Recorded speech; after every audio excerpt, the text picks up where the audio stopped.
Anlayga na rin nga pala ako dumali ng estupado. Mainit na kawali, ikakaskas ko yung aking liempo. Yan talaga ang gusto ko dyan, para hanggang sa huli maligat na maligat. Para na din gamiber yung balat. Ginayat ko lang ng papagayan bago siya igagapos ko naman. Ang purpose naman yan ay para hindi maghiwa-hiwalay yung laman. Dahil 3 buwan ko siyang isasalang. Hindi, syempre joke lang, mga dalwa lang. Timplahan ko na siya ng buong paminta, 1 kutsara. Star panis, 2.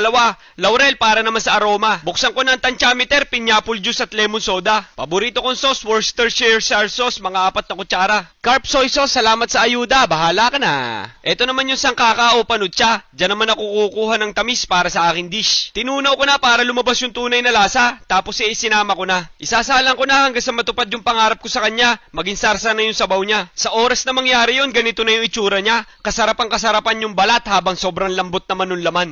Oh my goodness, grabilicious! Ay, inang!